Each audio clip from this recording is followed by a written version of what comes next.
And now I'm broadcasting. And go ahead, Chairman O'Brien. Thank you. It being 5:30, Tuesday, December 22nd, 2020. Let's begin the meeting for the Committee on Education and Library. All votes will be by roll call. If you would like to speak, please use the raise hand function. I see there are 2 attendees currently. If anyone from the public has any questions or comments, please reach out to the town council and we will get your questions answered and provide them to you. Clerk Semino, can we please have a roll call to begin the meeting? And will we be taking questions? Because I believe this is just the committee, and then this will be, anything coming out of this will then be summarized at the council, and that'll be our opportunity to answer questions. Am I correct? It is no, you do not need to take questions Yeah. at no this protocol. meeting. Okay, so let's go ahead and have a roll call, please. Counselor O'Brien, Present.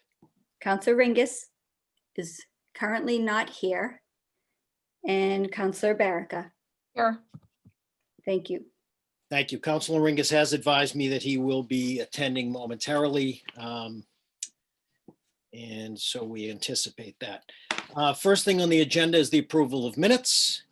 And as Robert's rules allow, we don't have to vote absent from minutes. As long as we review the minutes, we can approve them. Specifically, it says that a member's absence from the meeting for which minutes are being approved does not prevent the member from participating in their correction or approval. So therefore, is there a motion to approve the minutes of March 9th, 2016? So moved. Thank you, Councilor Baraka. I will step down as the chair and second the motion. And then I will step back as chair. So motion by Councilor Baraka for approval, second by Councilor O'Brien. Clerk Semino, if we could have a roll call vote, please. Counselor O'Brien, Yes. Counselor Ringus is absent. Counselor Baraka, Yes. that's 2 in favor. Thank you. So approved, or approved. Thank you very much. There is no old business. There is only the new business. So let's start with new business, which is 04520, an analysis of the 2020-2021 pandemic school reopening or take up any action relative thereto. Now, the purpose I brought this to the attention of this committee, I'll summarize and then I'll open it up for any comments, is largely because it was, in my opinion, a Herculean effort for the school committee, the school department, the superintendent, Dr. Hackett, and all of the teachers and the many people that had to put forth the effort to open up the school. And I know because even though I don't have kids in school anymore, I know that it is a Herculean effort to continue. And so I wanted to take this opportunity to offer the council's appreciation. And of course, by doing it in the Education and Library Subcommittee or Committee, that will then be forwarded, this information will then be forwarded to the entire council, and then the entire council can provide any input that they would like. That said, I did offer several times for the membership to Dr. Hackett to attend. I had hoped that Dr. Hackett would be present to be able to receive this, these kind offerings, because I believe they're kind, and I'm sure that the folks that put together the all the graphs and many pages of presentation on how the school would be successful and how to attend remotely. I mean, I read many presentations and they were fantastic, very well covered and whatnot. But I did attempt to get Dr. Hackett to attend, and unfortunately he was unable to make it. The last conversation I have, and Clerk Semino can correct me on this, was back on October 28th, targeting a November 5th, 2020 meeting. He was unable to attend, and then we had not heard since then. But again, to summarize, it was hopefully to give him an opportunity to talk about it. There was some concern about The middle school, specifically east, there was some concern that I had received from some constituents. They've been since addressed. It's water under the bridge. And I just went through a big, long diatribe, and I apologize for that, but I just wanted to summarize why I brought this to the attention of the council. I wanted to have that discussion and give them kudos, and I'll open it up for any commentary or questions. And I see none, so I'll just close. I'm Oh, sorry. Yes. I just want to make you aware, I made you co-host. Okay. Can you see everyone that's attending in? Oh. I could see them anyway. Oh, I see. No, yeah, you're right. I'm sorry. Well, there is one, we did discuss when we first opened up, and I'm not sure who was attending at the time, that I was not going to take questions from the public, but you can send questions to the Clerk Semino, who will summarize her email address in a second. But I do notice the chairman of the school committee is on, Tom Devon. And so in fairness, I absolutely, if it's okay, Clerk Semino, I will have Tom Devon come in because he has his hand up. Is there a way to bring him over or anything like that? Yes, I will promote him to a panelist. Beautiful. I'm glad you know how to use this because I don't. There you go. All set. Okay, so I don't see any questions or concerns from Councilor Berica. But Tom, welcome. Thank you for joining us. I certainly am interested in anything that you'd like to add. And you are on mute, and I think I can unmute you. Let me see. No, I unmuted me. there we go. Good. Okay, I'm great. glad you can drive. Thank you. Chairman I tell you Devon, what, please. we've all had to learn more about Zoom than we ever thought we would have to. Mhm. Yeah.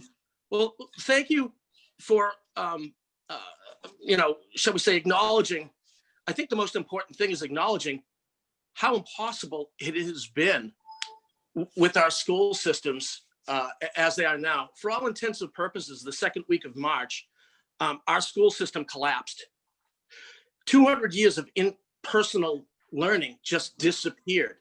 And at that point in time, all we had at our disposal was either the gas, bringing kids all the way in, or keeping them out. And at that point in time, we chose to go full remote with some of the problems that happened with that. Now, I think we have more tools at our disposal, and our crisis management skills are far better and more reactive. We're not getting problems that wash up on our shores on a weekly basis. They're happening hourly. A few weeks ago, 8 of our bus drivers tested positive, or were in, not positive. They were in an area that someone else tested positive, and they had to go into a quarantine for 2 weeks. The only thing it really affected was one cohort, and thank God the parents, and I think maybe that's the best thing we can say, is our school system is limping along, doing the best we possibly can. I think we're on plan 17 or 18 now, with all the different graphs and things such as that. And everything we're trying to do has problems and bottlenecks. But I got to tell you, the stars are the parents, the mothers and fathers that are just doing more and more and more. They're the heroes that are keeping us going. Yes, we can't give up. We can't just say, oh, well, there's no answer. We're trying to be as creative as we possibly can. But it's the students and it's the parents. Obviously, our administration, like I said, we got to, I want to say plan 18 before we stopped really counting. And now, it's just, like I said, hourly, we're dealing with problems. I think today we had a slight problem with the JV basketball team. We were hoping that type of a quarantine does not, shall we say, spread to the varsity. Another thing was, shall we say, amending our quarantine protocols. And like I said, many people have been heroes on this. Our health department, Mary Beth McGrath, her nurses and the school nurses have been, shall we say, seamless in delivering, shall we say, the information for us to make better decisions. Let's face it, my background is business and construction. That's what I'm good at. You start talking about public health, you lose me. Thank God they're in the room to help us make these responsible decisions so that we don't wind up harming someone. So it's just the school system as we know it. I didn't realize, but we're now in the internet business. We are providing, shall we say, computers to children that didn't have them before, and hotspots if they need them. What's that they say? Equal access is our obligation. So to our children who feel that they need help, we're doing what we can to try and help them, because again, it's our obligation, but it should be an expectation. At least it's my expectation. So the school system right now doesn't look how it did even a year ago. But I tell you, I'm hoping when we come out of this, we get back to what will be considered a normal. And on a side note, I've been told by my daughter, who's a senior, there better be some type of a senior prom, or I'm not going to make it.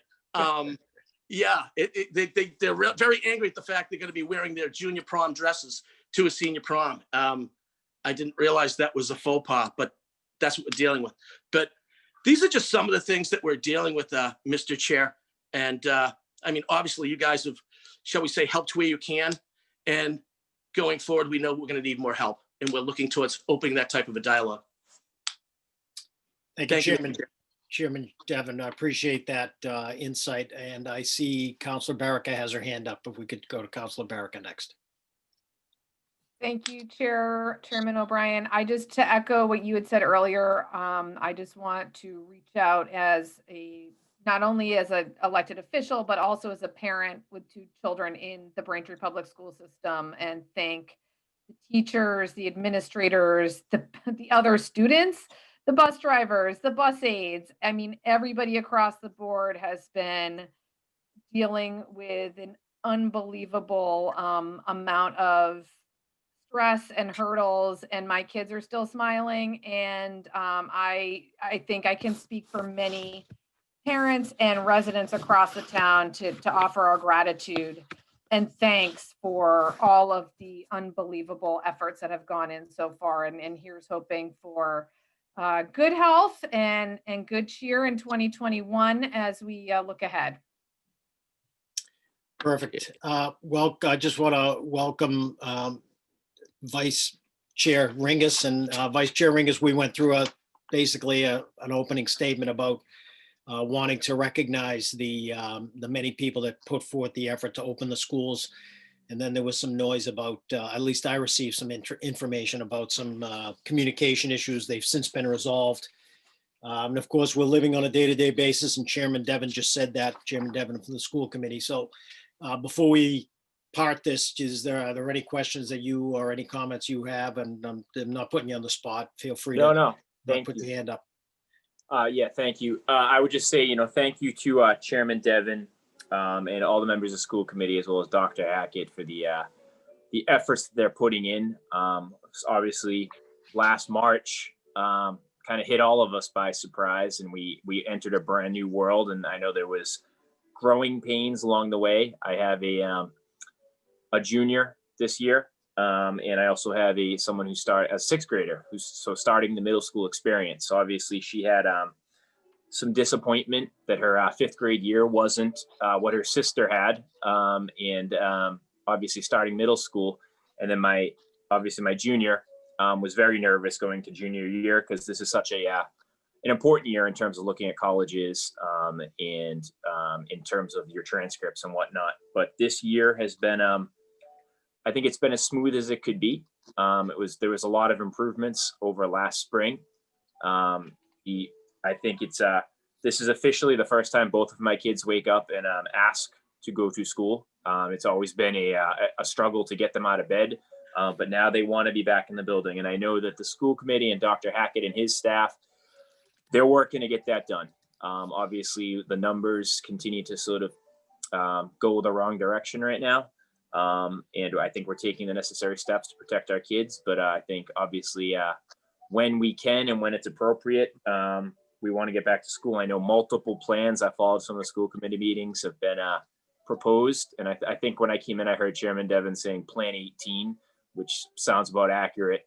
But I know that there is some targets, hopefully for the end of January. So hopefully we get through the Christmas season, and then, as some of these semesters end, to get the kids back to some sort of 5 days a week school. So I appreciate the efforts, and I look forward to the updates. And obviously, those plans are a little bit out of the purview of the council in terms of jurisdictional stuff. But hopefully, if there's anything we can do going forward to aid them in that, I know that I will, and I know the rest of the council will do what we can to aid you in any way to get the kids back to school when appropriate. Thank you for offering that. The two folks, if you will, groups that I failed also to acknowledge are the parents, of course. And of course, the other members did, and other speakers did as well, but also the students, because the students are living this day to day. And I was a little concerned about the technology, so I'm happy to know that Chair Devon is putting a very heavy emphasis on the technology, because it's the poorest among us that are left behind, and clearly Chairman Devon has his eyes on that, his sights on that, and so that was one of the areas that I was hoping to have Dr. Hackett on. But that said, Dr. Hackett is welcome at any time, and if he so desires, when this goes before the council, which basically will just be a summary, because we're not leaving this with any decisions. It was more the accolades that I wanted to provide, the attention that I wanted to provide, and thanks to the previous speaker to make sure that the school committee knows that we're here if there's any needs, that they could feel free to reach out. Attendees, if you have any questions, the best email, I believe, and Clerk Semino will correct me, but should be towncouncil@braintreema.gov. So if you have any questions that you want answered when this comes before the council, feel free to forward them to the council, because we will not be taking input at this meeting. Any other questions at this time regarding 04520, Councilor O'Brien, an analysis of the 2020-2021 pandemic school reopening, or take up any action relative thereto? Seeing none, we're going to move on to the next subject of new business, which is 05320. Councilor O'Brien, Maintenance Department recommendation or take up any action relative thereto. Since it is my forwarding, I will call to your attention a synopsis of a request that I made from Dr. Hackett back in May. Let me see if the original one is May. Yeah, it was in May. And one of the drivers behind this was, well, multiple drivers.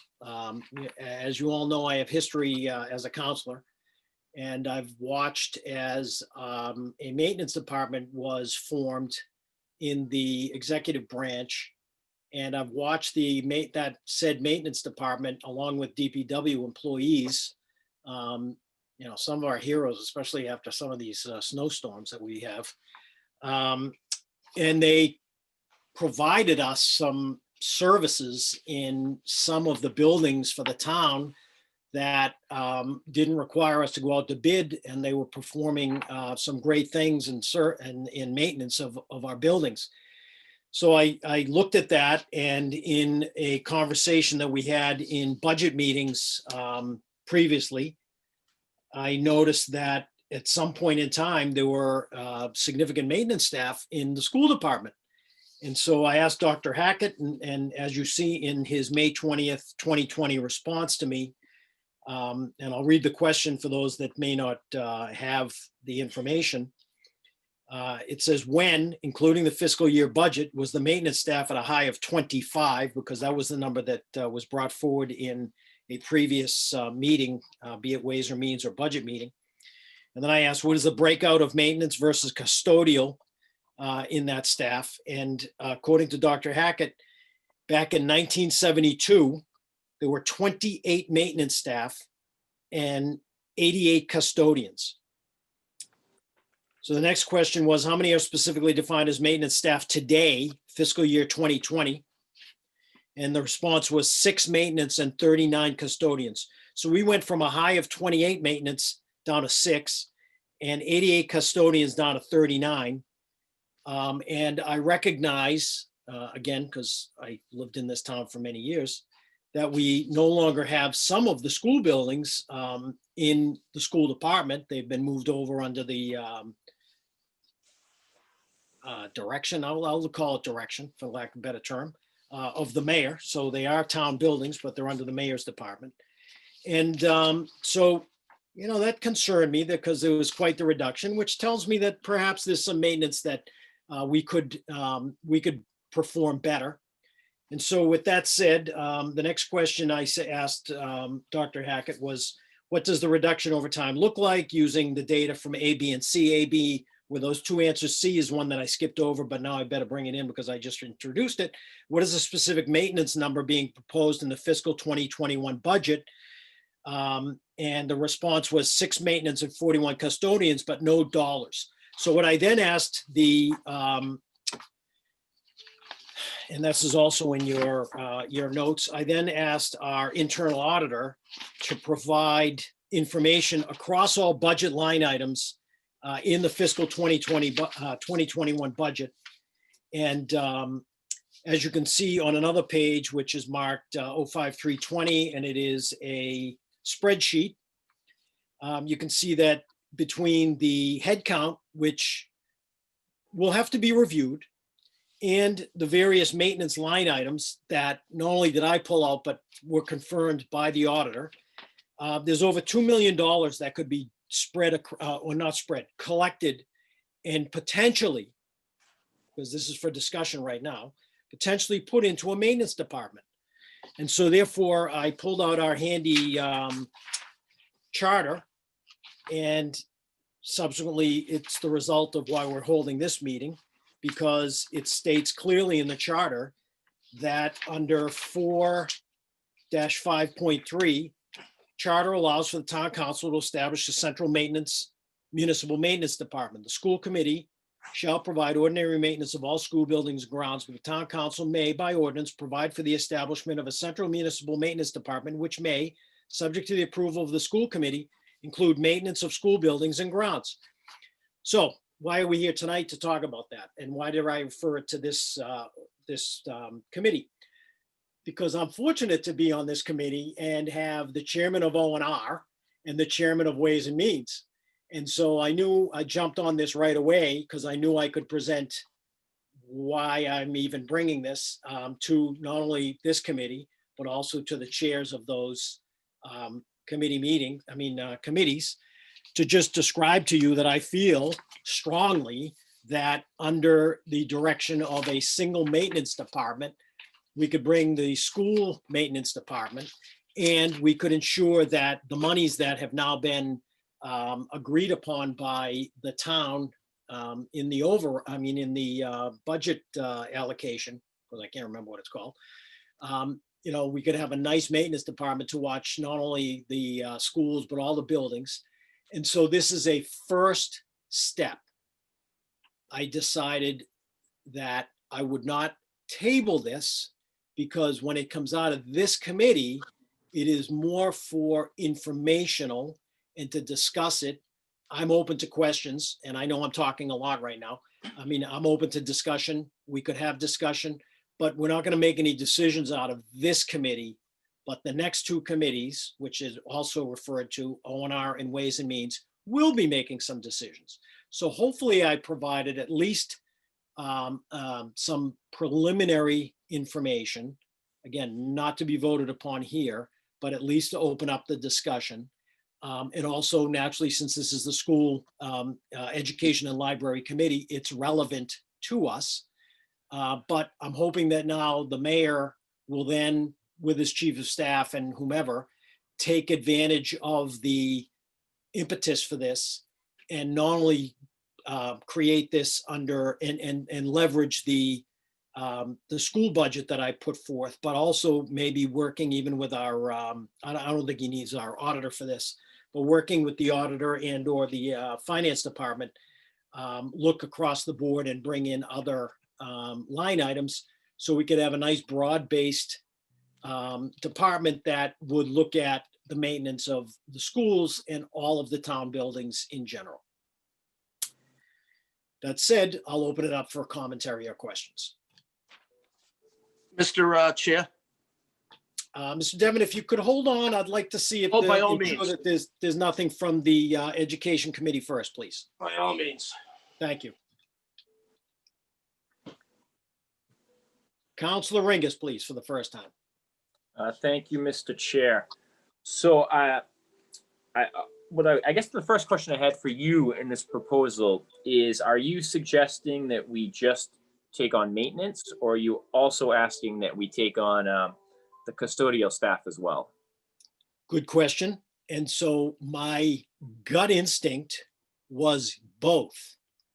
However, in discussion with the auditor, which he will present said in kind in the future, as I've advised him, I believe there may be some legislation that doesn't allow that.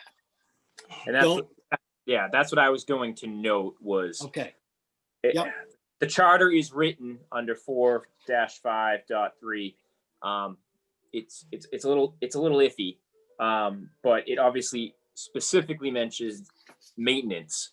It doesn't mention custodial staff. Now, generically speaking, in layman's terms, one might say that custodial staff falls into the maintenance of the building. But I think that would be accurate, that there is, I think, legislation out there that might sort of get in the way of that. Additionally, I think some of the information we would probably need to glean, and perhaps Chairman Devon has some of that information. And again, just using this right now just as a talk out loud session and nothing more than that. In terms of some of the collective bargaining issues that might be faced as well. Obviously, if we look at this recommendation, no matter where it goes, not talking about strengths or weaknesses of it yet. I think obviously there's, like you said, not only would it come before this subcommittee, and I think obviously it's unique how it sort of sets up that as I look across my Zoom that, obviously the chairman of Ways and Means and chairman of Ordinance and Rules are here. It would have to go before obviously Ordinance and Rules and Ways and Means, and obviously underneath 4-5.3, the school committee would have to be on board with that as well. So that would have to be an independent vote of them as well. So there's obviously many steps to it. I think anytime we have the ability to look at sort of consolidation of costs or saving money for the town, obviously it's an important thing to look at, and I can respect that. I know you have a strong fiscal mind, so I am open to the idea of looking at that. I think one thing that I would want, some things that I would want to know is, one, exactly and again, I'm sort of speaking just off the top of my head in terms of, I know there is some legislation that affects custodial staff. I think two, knowing a little bit about the collective bargaining issues that we might face is important. And then three, perhaps talking to whether it be Chairman Devon, Dr. Hackett, or other members of the school committee in terms of what I know that when I had the ability to serve on the school committee for about 10 years. We had done sort of an audit. The year is eluding me right now. I'm getting older every day, but we had done some sort of an audit a few years before I left the school committee in terms of looking at different recommendations for cost savings. And I know that there had been some talk about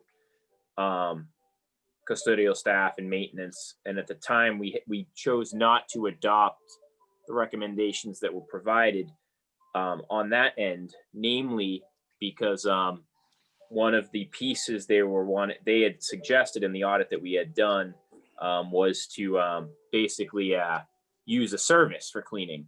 And obviously everyone in the school committee at the time liked the fact that we basically hired and controlled maintenance and custodial staff. So obviously this would be a little different, your proposal, because it would still be town employees.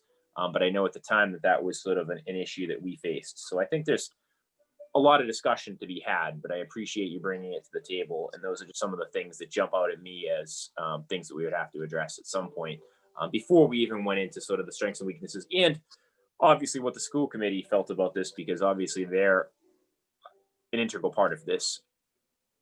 right. And I think it's important to note, thank you, Vice Chair Ringus. I think it's important to note that this, of course, is the first pass, and the administration has not chimed in, but you'll notice that the documentation that I forwarded is to the executive branch. And so, yeah, this is way early in the process, but I wanted to get way early in the process in December as budgets are in the mind, rather than wait until we get deep into the first part of the year.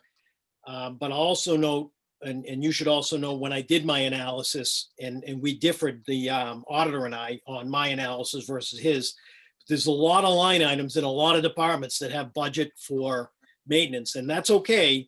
I'm just saying that it's an opportunity to look across the board, and that's why I asked His Eminence to look across the board and make some decisions, and I know that his chief of staff will be doing that. Before I go to outside parties, if I could, I'd like to go to Member Berica, please. Thank you very much, Chairman O'Brien.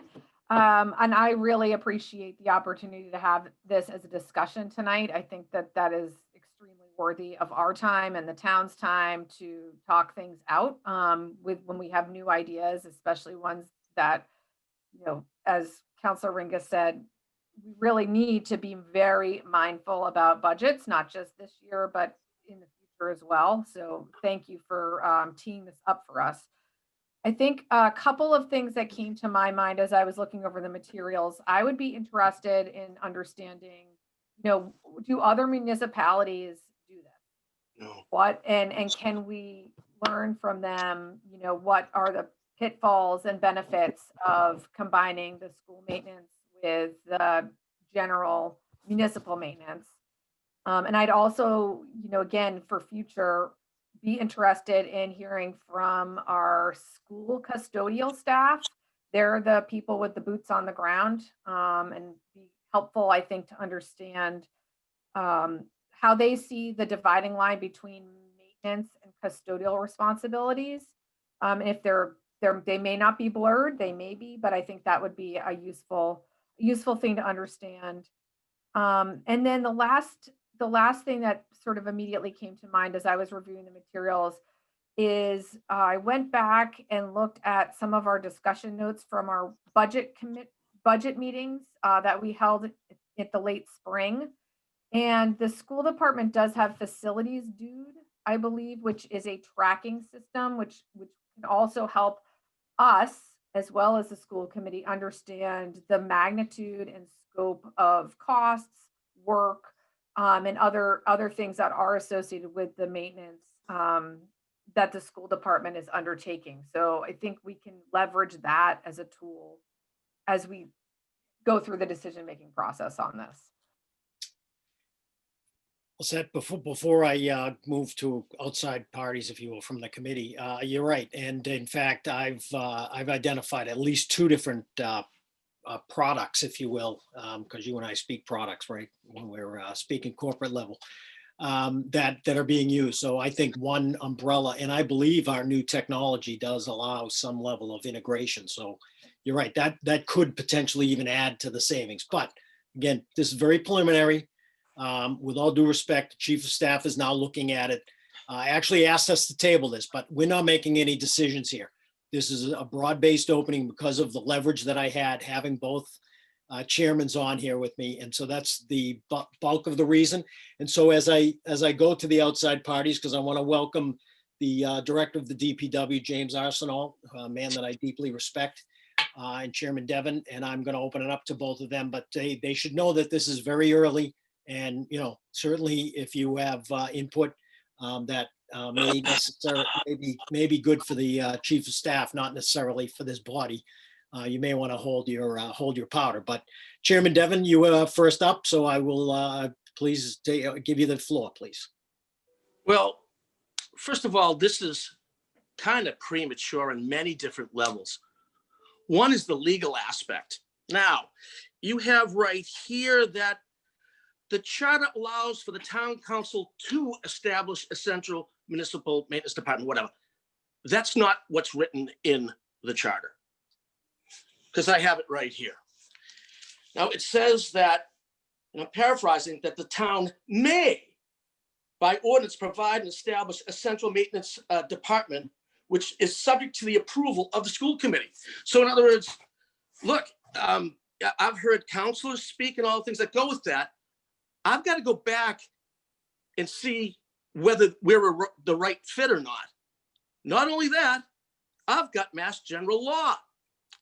Mass General Law, Chapter 70, public schools, school committees. Chapter 71, Section 37M, consolidation of administrative functions. I'm paraphrasing. It does mean that if we so choose, we could give you that responsibility. There's no law that allows you to take it. It has to be given to you. Oh, and by the way, there's another part that says at any given time we can take it back. Now, I'm willing to have a discussion with anyone, but the discussion I want to have is with maintenance professionals. I do this all the time.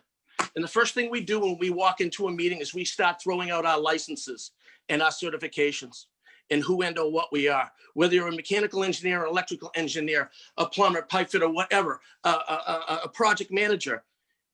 And we discuss what the roles are going to be, the roles of demarcation. Because right now, okay, how many, let me ask you, Mr. Chair, how many people do you have? And it's, by the way, it's not your maintenance department, it's your facilities department. How many people do you have? Chairman Devon, it's early conversation. I'm trying to ascertain what's going on. But Because I tell you what, you didn't cite the charter correctly. You didn't. May and two, two vastly different words, and state law supersedes that too. I'm willing to have a conversation about it, but I wish we had had this conversation and I had sat down with, I don't know, someone besides just me here and now. I don't think this is how we get things done. I tell you what, it's great that you guys want to sit back and talk. I wish you all the luck in the world. thank you, Chairman Devon. If we could go to Director Arsenal. Yes, I think there, lots to be, I happen to agree. I think there needs to be a lot more review of this. And I know that, there has been discussions through the school department and through the town to do various things, but, I think there needs to be more discussion. And some of these numbers you have in here are just, they're not accurate. They're plain out. I mean, they're talking about parks, DPW and community events, 75,000. That's for grounds maintenance. That has nothing to do with buildings. You have Tri-Town. Tri-Town is a 3-town entity that's completely separate. You've got enterprise funds commingling with general funds. Those things can't happen. I mean, they could utilize some of those funds, but they have to be direct and distinct and separate. They cannot be merged. It's illegal. All the enterprise funds have to be on their own. You have a stormwater fund, water and sewer fund, and you got the golf fund. Those have to remain separate and distinct. And I don't know where they're getting these percentages, because you got pumping stations in here that are taking money out of. You can't do that. They have to, so they're gonna maintain the pumps now for all the water and sewer division. I mean, these things have to be separated out. It's got to be clarified and it's got to be accurate. These numbers are not accurate. It's just, we depend on these things in order to do our job. If we don't have these funds and they're commingled, not only will it be illegal, we won't be able to do our jobs. And a particular person or an entity, like say you have a guy who is a mechanic or whatever, like I'm sure Tom is aware too, we have to make sure that we're able to get our duties done and not just have them removed and be in a separate entity and not be able to get our job done, because they often have multi-tasks. Like they might be doing mechanical work, next minute they're plowing, or next minute they're doing something else. So there's a lot of commingling of duties that are hard to see from a different perspective. So I just want to make sure that, you really think these things through, because it's a lot more dynamic. We depend on our staff in many, many different ways. They're not just used in one route. They have many different functions to them. And we have to be very careful about removing those individuals and those funds. So that's all I have to say.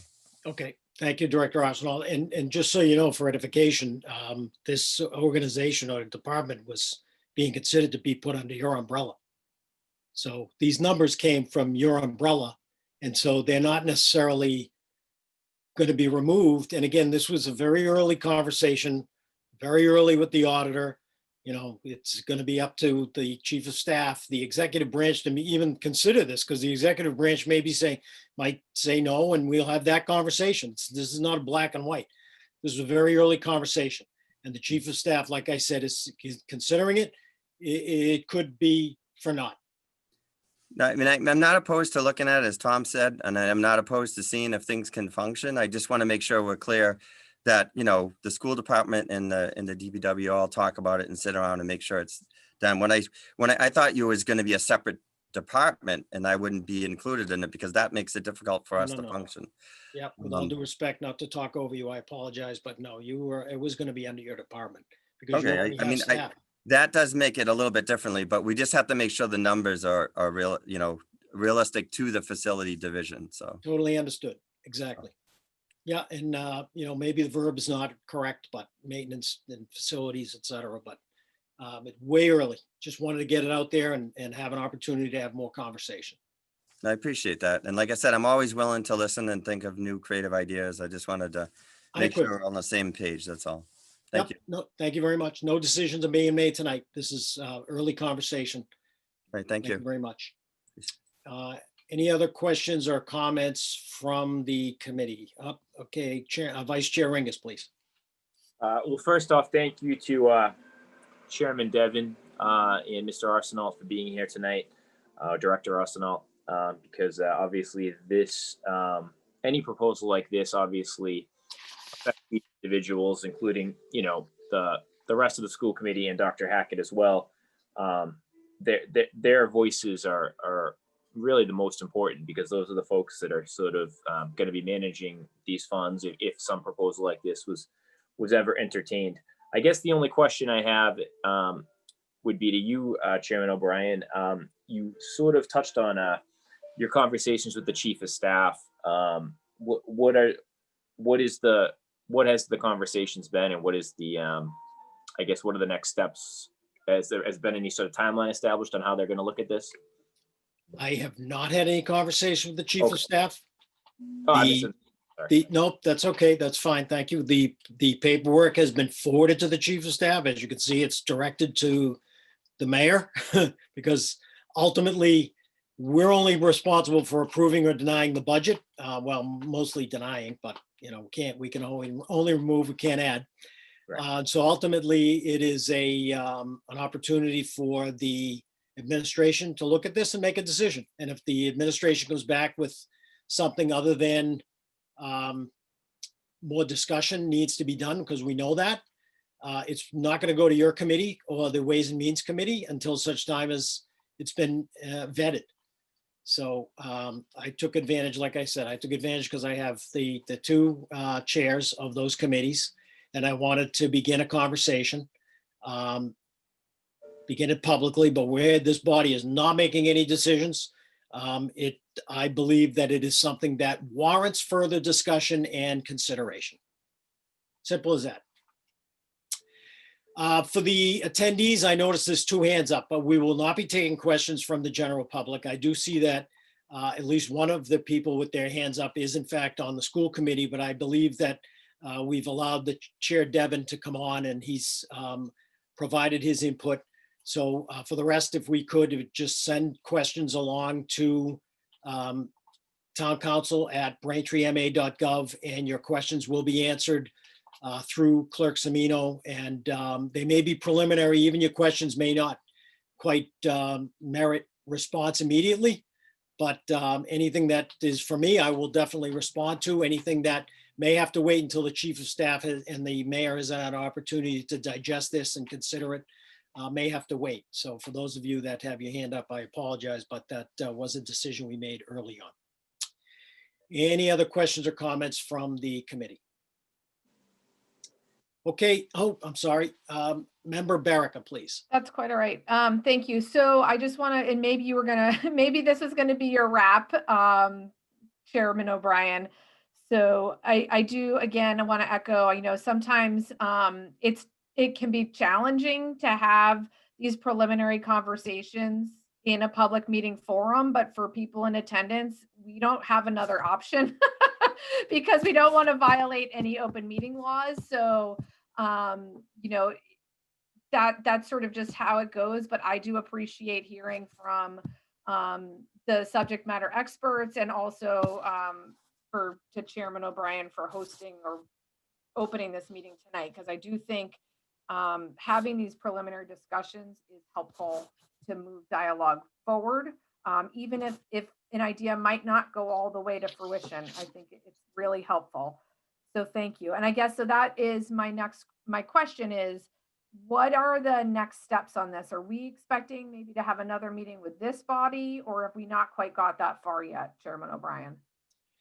Well, Member Baraka, there's two things I want to address. First of all, I just want to note that to Director Arsenal's point, and it's clearly stated on the document, working with the Townsend Journal Auditor, we identified maintenance line items across various departments' budgets. Consolidation to one central department is a recommendation, and we feel makes absolute sense. Council may not think it makes sense, but I think it makes sense. And so it came before this body to, like I said, to open up the conversation. But those numbers may not be accurate. There may be legislation. I would be surprised if the auditor may have tried to make it look like there may be some commingling. I'm sure that's not his intention, and he also knew it was very preliminary. So again, it's all preliminary. But to your point about what's next, the next step is to have the chief of staff, who may or may not be the current town solicitor, but I know her background is the town solicitor. So she has to look at the legislation, much to Chairman Devon's point. Maybe the legislation doesn't work. I read it the way I read it. And so when you go to a court of law, sometimes you have to sit in front of a judge to make a decision on you read it versus how it is actually written and whatnot. But chief of staff is aware of this, has not had an opportunity to chime in, has not had an opportunity to say yes or no or any of the above, and more than likely is still not even had a conversation with the mayor. I don't know. And so it will not come back to this body. I don't see the need for it to come back to this body. The decision-making bodies are the other two bodies, Ways and Means and O&R. And so therefore, next step will be when it gets kicked out of the executive branch, and further conversations will ensue from there. And certainly I'll be engaged because I'm the one offering the recommendation. Thank you. Appreciate your time. Any other questions as it pertains to the Maintenance Department recommendation 05320, Councilor O'Brien, Maintenance Department recommendation, or take up any action relative thereto? Again, we will not be making a recommendation. It was for discussion. Thank you very much. I want to thank Chairman Devon. I want to thank Director Arsenal for attending. I want to thank Member Baraka. I certainly want to thank Vice Chair Ringus, who scurried to get here. I apologize for the early time. I want to thank the attendees for attending. And of course, I always want to thank our clerk Semino for everything that she does on a day-to-day basis. I want to wish everyone a Merry Christmas. And with that, I will consider or entertain a motion. Move to adjourn. Second. Thank you. Motion by Councilor Ringus to adjourn, second by Councilor Baraka. I do appreciate your time and effort. Roll call vote, please, Clerk Semino. Counselor O'Brien, Aye. Counselor Ringus, Aye. Counselor Baraka, Yes. all in favor to adjourn. Thank you. Thank We you. will Happy we New will Year. adjourn. Merry Christmas. Merry Christmas.